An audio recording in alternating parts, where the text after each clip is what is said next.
ಎಲ್ರಿಗೂ ನಮಸ್ಕಾರ. ಪಶು ಇಲಾಖೆಯಲ್ಲಿ ವೆಟರ್ನರಿ ಆಫೀಸರ್ ಪಶು ವೈದ್ಯಾಧಿಕಾರಿ ಅಂತ ಏನು ಹುದ್ದೆಗೆ ಆ, ಆ, ಈಗ ಸಾಕಷ್ಟು ನ್ಯೂಸ್ ಅಲ್ಲಿ ಈ ಒಂದು ವಿಷಯದ ಬಗ್ಗೆ ತುಂಬಾ ಚರ್ಚೆ ಆಗ್ತಿದೆ. ಆ, ಕೆಲವೊಂದಷ್ಟು ಪಾಯಿಂಟ್ಸ್, ಯಾಕಂದ್ರೆ ಸಾಕಷ್ಟು ಮಿಸ್ಇನ್ಫಾರ್ಮೇಶನ್ ಬರ್ತಿತ್ತು. ಹಾಗಾಗಿ ನಾನು ಈ ಕೆಲವೊಂದಷ್ಟು ಇನ್ಫಾರ್ಮೇಶನ್ ಕೊಡ್ಲಿಕ್ಕೆ ಇಷ್ಟಪಡ್ತೇನೆ. ಫಸ್ಟ್ ಆಫ್ ಆಲ್, ಈ ವಿಡಿಯೋ ಮಾಡುವ ಮುಖ್ಯ ಉದ್ದೇಶ ಏನಂದ್ರೆ ಯಾವುದೇ ತರ ಯಾರಿಗೂ ಅಷ್ಟೇ ಟಾರ್ಗೆಟ್ ಮಾಡೋ ಆ, ಆ, ಏನು ಉದ್ದೇಶ ಇರಲ್ಲ. ಅಂಡ್ ಮೊದಲನೇದಾಗಿ, the matter is before the court. The outcome of this video will not directly R indirectly influence any sort of investigation. Okay, and at the outset, I want to make a clarity. A veterinary officer, since from the notification I was being associated with the veterinary officer recruitment.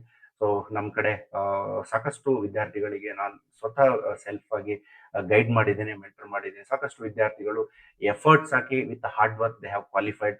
So ಆ ಒಂದು ಖುಷಿ ಕೂಡ ನಾನು ನೋಡಿದ್ದೀನಿ. But at the same time ಆ ದುಃಖ ಕೂಡ ನಾನು ಹಂಚಿಕೊಳ್ತಿದ್ದೇನೆ. ಈ ಒಂದು ವಿಡಿಯೋ ಮಾಡುವ ಮುಖ್ಯ ಉದ್ದೇಶ, ಮೊದಲನೇದಾಗಿ ತಮ್ಮೆಲ್ಲರಿಗೆ ಹೇಳೋ ಒಂದು ಕ್ಲಾರಿಟಿ ಏನಂದ್ರೆ, ಈ ಎಕ್ಸಾಮ್ ಪ್ರೋಸೆಸ್ ಯಾವ ತರ ಇತ್ತು ಅನ್ನೋ ಬಗ್ಗೆ ಒಂದು ಡಿಸ್ಕಸ್ ಮಾಡೋಣ.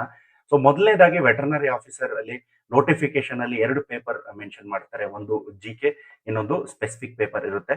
ಸೊ GK ಇದರಲ್ಲಿ ಅರೌಂಡ್ 100 ಕ್ವಶನ್ಸ್ ಇತ್ತು. So for 300 marks. Same similarly, 100 questions specific paper, 300 marks, and total 600 marks. So ಇದರಲ್ಲಿ ಒಂದು ರೂಲ್ ಏನ್ ಚೇಂಜಸ್ ತಂದಿದ್ದಾರೆ ಅಂದ್ರೆ, as per the notification, so you have to score 210 out of 600. So this is the you know the important changes they have brought. ಯಾರೆಲ್ಲ 210 ಎಲ್ಲ qualify ಆಗಿದ್ದಾರೆ, so ಅವರಿಗೆ almost ಅಂತ ಹೇಳ್ತಾ ಇದ್ದೇನೆ, they have got a DV call. Okay, so document verification ಬಂದಿರ್ತಾರೆ. So ಇದು ಒಂದು ನೋಟಿಫಿಕೇಶನ್ ಅಲ್ಲಿ ಮೊದಲನೇದಾಗಿ ಮೆನ್ಷನ್ ಮಾಡಿರ್ತಾರೆ. ಸೊ ಅದಾದ ನಂತರ ತಮ್ಮೆಲ್ಲರೂ ಗೊತ್ತಿರೋ ಹಾಗೆ ಕೋರ್ಟ್ ಕ್ಯಾಟಲ್ ಹೋಗುತ್ತೆ, ಇಶ್ಯೂ ಬ್ಯಾಕ್ಲಾಗ್ ಇಶ್ಯೂ ಬರುತ್ತೆ. ಇದೆಲ್ಲ ಆಗಿ ಆಲ್ಮೋಸ್ಟ್ 1.5 years ಎಕ್ಸಾಮ್ ರಿಕ್ರೂಟ್ಮೆಂಟ್ ಮಾಡೋ ಪ್ರೋಸೆಸ್ ನ ಡಿಲೇ ಆಗ್ತಾ ಹೋಗ್ತಾ ಇರುತ್ತೆ. ಸೊ ಇನ್ನೇನು ಫೈನಲ್ ರಿಸಲ್ಟ್ ಬಂತು, ನಾವಿನ್ನೇನು ತಿಂಗಳಲ್ಲಿ ಜಾಯ್ನಿಂಗ್ ಆಗ್ತೀವಿ ಅನ್ನೋದು ಯಾರೆಲ್ಲ ಕನ್ಸ್ ಕಟ್ಕೊಂಡಿದ್ರು, ಈಗೆಲ್ಲ ಅದನ್ನ ನೀವು ನೋಡ್ತಿದ್ರೆ ಯಾವ ತರ ಡೆವಲಪ್ಮೆಂಟ್ ಆಗ್ತಿದೆ. ಅದರಿಂದ ಕೆಲವೊಂದಷ್ಟು ನಮಗೆ ಡೌಟ್ಸ್ ಬರ್ತಿದೆ. ಮುಂದೆ ಏನಾಗ್ಬೋದು, ನಾವೇನ್ ಮಾಡ್ಬೋದು ಅನ್ನೋ ಒಂದು ಪ್ರಶ್ನೆ ಉಂಟಾಗುತ್ತೆ ತಮ್ಮಲ್ಲಿ. ಇದು ಸಹಜ ಅಲ್ವಾ? ಸೊ ಮೊದಲನೇದಾಗಿ, ಜನವರಿ 8ನೇ ತಾರೀಕು ಏನು ನಮಗೆ ವೆಟರ್ನರಿ ಆಫೀಸರ್ ಎಕ್ಸಾಮ್ ಇರುತ್ತೆ. ಸೊ ವೆಟರ್ನರಿ ಆಫೀಸರ್ ಎಕ್ಸಾಮ್ಸ್ ಅಲ್ಲಿ ಆಲ್ಮೋಸ್ಟ್ ಏನು ಒಂದು 1000 ಕ್ಯಾಂಡಿಡೇಟ್ಸ್ ಅಷ್ಟು ಅಪ್ಲಿಕೇಶನ್ ಹಾಕಿರ್ತಾರೆ. ಸೊ 1800 ಕ್ಯಾಂಡಿಡೇಟ್ಸ್ ಅದರಲ್ಲಿ ಬರೆದಿದ್ರೆ ಹೆಚ್ಚಿಗೆ ಅಂತ ನಾನು ಹೇಳ್ತೇನೆ. ಯಾಕಂದ್ರೆ ಪಶು ಇಲಾಖೆಯಲ್ಲಿ ವೆಟರ್ನರಿ ಡಾಕ್ಟರ್ಸ್ಗೆ ತುಂಬಾ ಆಪರ್ಚುನಿಟೀಸ್ ಇದಾವೆ. And they directly they observe in private sector with good placements. And of course ಕೆಲವೊಬ್ರು ವಿದ್ಯಾರ್ಥಿಗಳಿಗೆ ಸರ್ಕಾರಿ ಹುದ್ದೆ ಮಾಡೋ ಒಂದು ಕನ್ಸು ಕಟ್ಕೊಂಡಿರ್ತಾರೆ. ಹಾಗಾಗಿ ತಯಾರಿ ಮಾಡಿ ಕ್ಲಿಯರ್ ಮಾಡಿರ್ತಾರೆ. ಸೊ 8ನೇ ತಾರೀಕು ಎಕ್ಸಾಮ್ ಬರ್ದ ಮೇಲೆ ನಾವು ಅದಾದ್ಮೇಲೆ ಏನು ಒಂದು ಮಾರ್ಚ್ ಏಪ್ರಿಲ್ ಅಲ್ಲಿ ಡಾಕ್ಯುಮೆಂಟ್ ವೆರಿಫಿಕೇಶನ್ ಗೆ ಕರೀತಾರೆ. ಸೊ ಅದರಲ್ಲೂ ಕೂಡ ನೋಡಿ 1:5 ರೇಷಿಯೋ ಅಲ್ಲಿ ಡಾಕ್ಯುಮೆಂಟ್ ವೆರಿಫಿಕೇಶನ್ ಗೆ ಕರೀತಾರೆ student. Around 625 candidates for the 400 post document verification ಗೆ ಏನು KPSC ಇಂದ ಕಡೆ ಕರೀತಾರೆ. ಆಲ್ಮೋಸ್ಟ್ 1 ವೀಕ್ ಅಲ್ಲಿ ಡಾಕ್ಯುಮೆಂಟ್ ವೆರಿಫಿಕೇಶನ್ ಎಲ್ಲ ಮುಗ್ದಿದ ತಕ್ಷಣ ಮತ್ತೆ ಸಾಕಷ್ಟು ಡಿಲೇ ಆಗ್ತಿರುತ್ತೆ ಇದು ಅಟ್ಲೀಸ್ಟ್ ಪ್ರೊವಿಷನಲ್ ಲಿಸ್ಟ್ ಬಿಡ್ಲಿಕ್ಕೆ. ಸೊ ಹಾಗಾಗಿ ಸುಮಾರು ಸಲ ನಾವು KPSC ಸೆಕ್ರೆಟರಿ ಮೇಡಮ್ ನ ಮನವಿ ಮಾಡಿಕೊಂಡು ರಿಕ್ವೆಸ್ಟ್ ಮಾಡಿ ಅಲ್ಲಿ ಹೋಗಿ ಭೇಟಿಯಾಗಿ ಇದ್ ಮಾಡಿ ತುಂಬಾ ಸಹಸ್ರ ಮಾಡಿ ಅಲ್ಲಿ ರಿಕ್ವೆಸ್ಟ್ ಮಾಡಿದ್ಮೇಲೆ ಒಂದು ಪ್ರೊವಿಷನಲ್ ಲಿಸ್ಟ್ ಕೂಡ 29 ಮೇ 2026 ಗೆ ಒಂದು ಪ್ರೊವಿಷನಲ್ ಲಿಸ್ಟ್ ಬರುತ್ತೆ. ಅದಾದ್ಮೇಲೆ KPSC ಕಡೆಯಿಂದ 1 week almost May 7th June ತನಕ ಅಬ್ಜೆಕ್ಷನ್ ಕೊಡಿ, ನಿಮ್ಗೆ ಏನಾದ್ರು ಇದರಲ್ಲಿ ಡೌಟ್ ಇದ್ರೆ ನೀವು ರಿಟರ್ನ್ ಫಾರ್ಮೇಶನ್ ಅಲ್ಲಿ ಅಬ್ಜೆಕ್ಷನ್ ಕೊಡಿ ಅಂತ KPSC ಕೂಡ ಹೇಳಿರುತ್ತೆ. ಅದ ನಂತರ almost 1.5 month, May June July. So July 17th of July ಇಲ್ಲಿ ನಮ್ಮಲ್ಲಿ ಡಾಕ್ಯುಮೆಂಟ್ಸ್ ಕೂಡ ಇದೆ. ಪ್ರೊವಿಷನಲ್ ಲಿಸ್ಟ್ ಬಂದಿದ್ದು ಮೇ 26th ಮೇ 2026. ಅದಾದ್ಮೇಲೆ 17th ಏನು ಇಲ್ಲಿ ನೋಡ್ಬೋದು 17th ಜುಲೈಯಲ್ಲಿ ಇದು ಫೈನಲ್ ಲಿಸ್ಟ್ ಬರುತ್ತೆ. ಸೊ ಈ ಒಂದು ಫೈನಲ್ ಲಿಸ್ಟ್ ಬಂದ ಮೇಲೆ ಸಾಕಷ್ಟು ಏನು ಒಂದು ವಿವಿಧ ಮಾಧ್ಯಮಗಳ ಮುಖಾಂತರ ನಮ್ಗೆ ಗೊತ್ತಾಗುತ್ತೆ.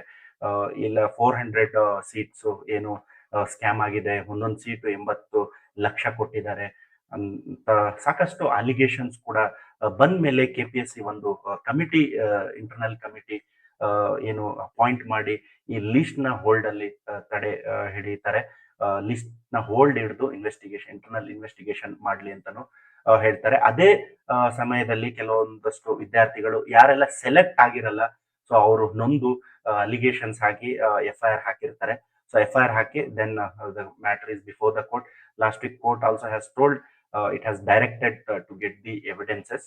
ಓಕೆ, ಸೊ ಇದಷ್ಟು ಒಂದು ಏನು ಈ ಒಂದು ಸ್ಟೆಪ್ಸ್ ಈ ಪಶು ಇಲಾಖೆ ಅಲ್ಲಿ ಇರುವ ಪಶು ವೈದ್ಯಾಧಿಕಾರಿಗಳ ರೆಕ್ರೂಟ್ಮೆಂಟ್ ರಿಲೇಟೆಡ್ ವಿತ್ ಇನ್ಫಾರ್ಮೇಶನ್ ಕೊಡ್ಲಿಕ್ಕೆ ಇಷ್ಟಪಟ್ಟೆ. ಅಂಡ್ ಮೋರ್ ಇಂಪಾರ್ಟೆಂಟ್ಲಿ ಈಗ ನಾನು ಪಾರ್ಟ್ ಸೆಕೆಂಡ್ ಅಂತಾನೆ ಅನ್ಕೊಳ್ಳಿ. ಈ ಒಂದು ಸೆಕೆಂಡ್ ಪಾರ್ಟ್ ಅಲ್ಲಿ ಈಗ ಇನ್ವೆಸ್ಟಿಗೇಷನ್ ಏಜೆನ್ಸೀಸ್ ಏನಿದೆ ಅದು ತನಿಖೆ ನಡೆಸುತ್ತೆ. ಎಲ್ಲಾ ಕ್ಯಾಂಡಿಡೇಟ್ಗೆ ಇಂಡಿವಿಜುವಲಿ ಕಾಲ್ ಮಾಡ್ತಾರೆ. So they will be called individually and they'll ask you to produce your OMR. Okay, they'll ask you to produce your OMR carbon copy. Okay, so carbon copy ಮತ್ತೆ ನಿಮ್ಮ original carbon copy match ಮಾಡ್ತಾರೆ. ಅದರಲ್ಲಿ ಏನಾದ್ರೂ differences ಬಂದ್ರೆ definitely the candidate who has done a scam will definitely get caught. ಆ ತರ ಒಂದು candidates ನ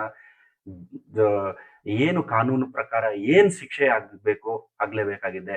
but the second part, the honest candidates ಯಾರೆಲ್ಲ ಕಷ್ಟಪಟ್ಟು ಶ್ರಮ ಪಟ್ಟು ಸೆಲೆಕ್ಟ್ ಆಗಿದ್ದಾರೆ, ಡೆಫಿನೆಟ್ಲಿ ಅಂತವರಿಗೆ ಮರು ಎಕ್ಸಾಮ್ ಮಾಡೋದು ನಿಜವಾಗ್ಲೂ ಇದು ಜಸ್ಟಿಸ್ ಅಲ್ಲ. ಯಾಕಂದ್ರೆ ಈಗ ಮಾಡಿರೋ ಎಕ್ಸಾಮ್ ಮತ್ತೆ ಪುನಃ ಅವ್ರಿಗೆ ಕೊಟ್ರೆ ಕ್ವಾಲಿಫೈ ಆಗ್ತಾರೋ ಇಲ್ಲೋ ದಟ್ ಈಸ್ ಸೆಕೆಂಡ್ರಿ. ಬಿಕಾಸ್ ಆ ಒಂದು ಎಗೇನ್ ಪ್ರಿಪ್ರೇಷನ್ ಮಾಡಿ ಮತ್ತೆ ಸಾಕಷ್ಟು ವಿದ್ಯಾರ್ಥಿಗಳಿಗೆ ಸಾಕಷ್ಟು ಚಾಲೆಂಜಸ್ ಇರುತ್ತೆ. More the maintaining the mental balance is very important. ಒಂದು ವಿದ್ಯಾರ್ಥಿ ಹೇಳ್ತಿದ್ರು, ಸರ್ ಆಲ್ರೆಡಿ ನಮ್ಮ ಮಗಳಿಗೆ ಸೆಲೆಕ್ಷನ್ ಆದ್ಮೇಲೆ ನಾವೆಲ್ಲ ಮದ್ವೆ ಕಾರ್ಯ ಎಲ್ಲ ರೆಡಿ ಮಾಡ್ಕೊಂಡಿದ್ವಿ, ಹುಡುಗ ಎಲ್ಲ ನೋಡಿದ್ವಿ, ಈಗ ಹುಡುಗ ಬೇಡ ಅಂತ ಹೇಳ್ತಿದ್ದಾನೆ. ಸೊ ದಿಸ್ ಇಸ್ ಸಮ್ಹೌ ಆ ಫ್ಯಾಮಿಲಿಗೆ ಯಾವ ತರ ಒಂದು ಪರಿಸ್ಥಿತಿ ನೀವು ಅರ್ಥ ಮಾಡ್ಕೊಳ್ಳಿ. ಆ ಫ್ಯಾಮಿಲಿಗೆ ಯಾವ ತರ ಒಂದು ಪರಿಸ್ಥಿತಿಯಲ್ಲಿ ಇರ್ಬೋದು. ಸೊ ಸಾಕಷ್ಟು ವಿದ್ಯಾರ್ಥಿಗಳ ಜೀವನ ತುಂಬಾನೇ ಚೇಂಜ್ ಆಗ್ಬಿಡುತ್ತೆ. ಒಂದು ಇಲ್ಲ ನಮ್ಮ ಮಗ ಸರ್ಕಾರಿ ಹುದ್ದೆಯಲ್ಲಿದ್ದಾನೆ, ಗ್ರೂಪ್ ಎ ಗೆಸ್ಟೆಡ್ ಪೋಸ್ಟ್ ಅಲ್ಲಿ ಇದ್ದಾನೆ ಅಂತ ಸೆಲೆಬ್ರೇಷನ್ ಮಾಡಿರ್ತಾರೆ. ಈಗ ಫೈನಲ್ ಲಿಸ್ಟ್ ಅಲ್ಲಿ ಬಂದ್ರೂ ಒಂದು ಏನು ಒಂದು ಈಗ ಆಸೆ ಏನ್ ಕಟ್ಕೊಂಡು ಇರ್ತೀರ, ಆ ಒಂದು ಆಸೆಗೆ ಒಂದು ದುಃಖ, ಒಂದು ಹಾನಿಯಾದಂಗ ಆಗಿರುತ್ತೆ. ಸೊ ಹಾಗಾಗಿ ಯಾವುದೇ ಕಾರಣಕ್ಕೆ ಜೆನ್ವಿನ್ ಕ್ಯಾಂಡಿಡೇಟ್ಸ್ ಯಾರು ಇರ್ತಾರೆ ಅವ್ರನ್ನು ಪ್ರೊಟೆಕ್ಟ್ ಮಾಡೋ ಒಂದು ಉದ್ದೇಶ ಇರಬೇಕಾಗುತ್ತೆ. ಯಾಕಂದ್ರೆ ಸೊ ಈಗ ನೆಕ್ಸ್ಟ್ ಅವ್ರಿಗೆ ಎಕ್ಸಾಮ್ ಎಕ್ಸಾಮ್ ಆಗ್ಬೇಕು ಇದೆಲ್ಲ ಅಂತ ಅನ್ಕೊಂಡಿದ್ರೆ ಇದೇ ತರ ಬೇರೆ ಇದಕ್ಕೂ ಆಗಿರುತ್ತೆ. ನಾಳೆ ದಿನ ಇನ್ನೊಂದು ಎಕ್ಸಾಮ್ ಆಗುತ್ತೆ, ಕೆಲವೊಂದಷ್ಟು ವಿದ್ಯಾರ್ಥಿಗಳು ಬಂದು ಇದನ್ನು ಎಕ್ಸಾಮ್ ಮಾಡಿ ಅಂತ ಮಾಡ್ಕೊಂಡಿದ್ರೆ this is not a joke. Okay, allegations ಇದಾವೆ, okay, so investigation authority is there, but at the same time the investigation will be done and definitely those who are honest, those who have come with the merit will definitely get a justice ಅಂತ ನನಗೆ ಪೂರ್ತಿ completely I have a trust and faith on the Indian judiciary and the honestly selected candidate will be having justice.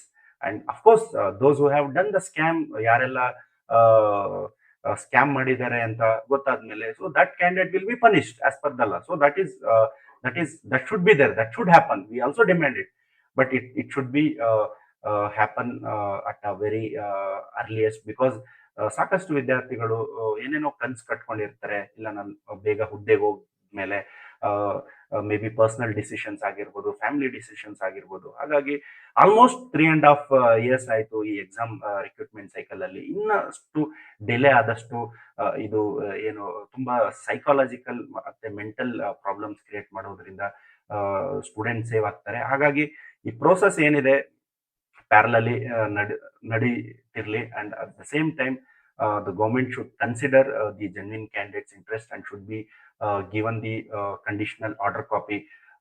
And ಇದಷ್ಟು ಒಂದು ಇವತ್ತು ಮಾಡಿ ಒಂದು video ಮಾಡುವ ಮುಖ್ಯ ಉದ್ದೇಶ. And last but not the least, so conviction of innocent person is a crime against humanity ಅಂತಾನೆ ಹೇಳ್ಬೋದು. So that's all in this video. We will come with more videos, keeping all our limits, and we always stand supportive to the genuine candidates, and we will be supportive till they get a order copy. I have been associated for the veterinary officer from the notification till the final result. And ಸಿಂಧುತ್ವ process ಕೂಡ ನಮ್ಮ ಸ್ಟೂಡೆಂಟ್ಗೆ ನಾನು help ಮಾಡ್ತಿದ್ದೆ with all directions. But ಈ ತರ ಒಂದು ಪರಿಸ್ಥಿತಿ ಬಂದಾಗ I am very much unhappy. Of course they should be delivery, justice should be happen at earliest, and also the genuine candidates interest should be protected at the same time, and the guilty should be punished is a more of our objective. And importantly, there should not be any re-exam. So because if the re-exam happen, the same cycle will repeat for the other exam also, and even the student who has selected will lose a hopes. Okay, ಮುಂದೆ ಅವರ ಮಕ್ಕಳಾಗಿರ್ಬೋದು, ಅವರ ಸಂಬಂಧಿಕರಾಗಿರ್ಬೋದು, ಯಾರಾದ್ರೂ exam prepare ಮಾಡ್ಲಿಕ್ಕೆ ಹೇಳಿದ್ರು, like kind of negative ಒಂದು environment ಬೆಳಿಬಾರ್ದು ಅನ್ನೋ ಒಂದು ಉದ್ದೇಶದಿಂದ ಯಾವುದೇ ಕಾರಣಕ್ಕೆ ರಿ ಎಕ್ಸಾಮ್ ಆಗಬಾರ್ದು. ಅಂಡ್ ಜೆನ್ವಿನ್ ಕ್ಯಾಂಡಿಡೇಟ್ಸ್ ನ ಇಂಟ್ರೆಸ್ಟ್ ನ ಪ್ರೊಟೆಕ್ಟ್ ಮಾಡಬೇಕು. ಅಂಡ್ ಯಾರೆಲ್ಲ ಈ ಒಂದು ಸ್ಕ್ಯಾಮ್ ಅಲ್ಲಿ ಇನ್ವಾಲ್ವ್ ಆಗಿರ್ತಾರೆ ಅವರಿಗೆ ಕಠಿಣವಾದ ಒಂದು ಪನಿಷ್ಮೆಂಟ್ ಕೊಡಬೇಕು ಅನ್ನೋ ಒಂದು ನಮ್ಮ ಉದ್ದೇಶ ಆಗಿರುತ್ತೆ. ಸೊ ಇನ್ನು ಮುಂದಿನ ದಿನಗಳಲ್ಲಿ ಕೆಲವೊಂದಷ್ಟು ಲೀಗಲ್ ಆಂಗಲ್ ಅಲ್ಲಿ ಏನೆಲ್ಲ ನನ್ನ ಕಡೆಯಿಂದ ಸಾಧ್ಯ ಆಗುತ್ತೆ, ಸೊ ನಾನು ಕೂಡ ತಮ್ಮೆಲ್ಲರಿಗೆ ಹೇಳೋದು ಇಷ್ಟಪಡ್ತೇನೆ. We have a courts, we have a judiciary, we have a complete faith on getting the justice. So I hope the video will reach to the concerned people, and I wish you all the best. Stay strong, be bold, and justice will always prevail. Thank you. Jai Hind, Jai Karnataka.